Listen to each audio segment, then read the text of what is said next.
Hey, what's going on, guys? Today I thought we would send off Modern Warfare properly with a real review, not basically put in the pockets of Activision or Infinity Ward, but I do have to say Infinity Ward and Activision this year, you really did change things and you made things better for the community in a lot of ways, but there were some things that we didn't like and some things that we obviously do like as Call of Duty players. Modern Warfare was divisive from its inception. It pissed off journalists, it pissed off reviewers, it scared people, and people thought it was too realistic. And though the campaign itself is very gritty and does show you an accurate depiction of war, as accurate as it can possibly be, it actually was a good campaign, it was a good game, and it made you feel things differently than you would have, last year with fucking, oh my god, Black Ops 4. Jesus Christ, that was a terrible game. And I do want to say this, Infinity Ward, you did well this year, and I hope that you can follow it up with your next Call of Duty, hopefully being Modern Warfare 2 and Modern Warfare 3 remade or remastered or something like that. That would be good for the series in my opinion. And if you were to bundle, the original Modern Warfare 2 and Modern Warfare 3 remastered with your next game, if it wasn't Modern Warfare 2 and Modern Warfare 3 remade, then I'd be happy with that. First of all, let's talk about the campaign. The campaign took place in a fictitious place called Urzikstan, in which you help the rebel fighters fight against the Russian army and General Barkov. You're sitting there, and at the beginning of the campaign, you're thrown right into a very dark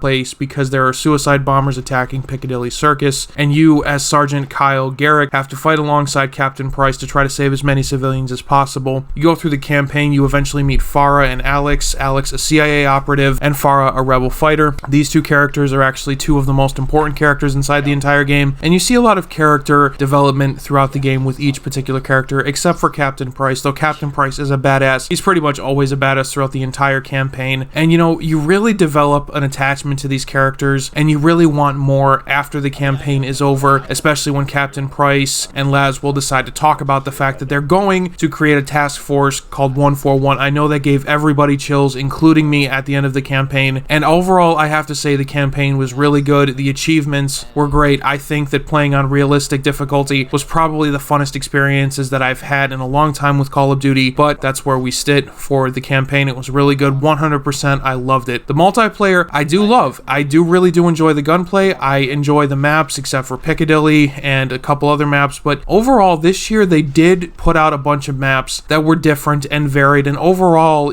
they did piss people off with all the doors and stuff like that when they remade certain maps like Vacant, Backlot, things like that. They did piss people off with all the doors and stuff, and I do not believe that doors need to be included in every single building on every single map, but they did push the limits with this one, and they did bring back a slower style of gameplay, which I can enjoy if I'm up to it, but I do enjoy rushing, which is why I enjoy Black Ops Cold War just a little bit more, because people are more focused on rushing than just sitting in a corner. Now, as far as the kill streaks were concerned, they were average kill streaks. You just, you earned them and it felt good, and you didn't really have to, you didn't have to worry too much about score, and you were always concerned about the objective. It just was a good kill streak system, and overall, I did enjoy the fact that they decided to add ground war back. That was kind of like Battlefield, and it still kind of is like Battlefield, because you're just kind of pushing the objectives. It's like domination on a giant map, and people really got pissed off at the tanks and the vehicles and shit like that, so I really wouldn't be putting tanks and shit in ground war, but I do understand that it does make it more realistic. So multiplayer overall, they did add a whole bunch of new weapons, all free, which was amazing. I think that that's the greatest thing that they could have done, was to add new maps and new weapons just completely for free. No matter what console you were on, you were able to get them for free, and at the same time, I thought that was great. The battle pass each season was only $10, and if you actually just played the previous battle pass, you could earn enough COD points to actually just get the battle pass for free if you so choose to. You could also purchase the different tiers with COD points if you chose to, but it wasn't pushed. You didn't have to, and you always earned the weapons for free. You did not ever have to purchase the weapons outright or the maps outright. All the rest of the stuff was cosmetic, so at the end of the day, it really did make a difference, because you could manufacture the blueprints out of the attachments that you already earned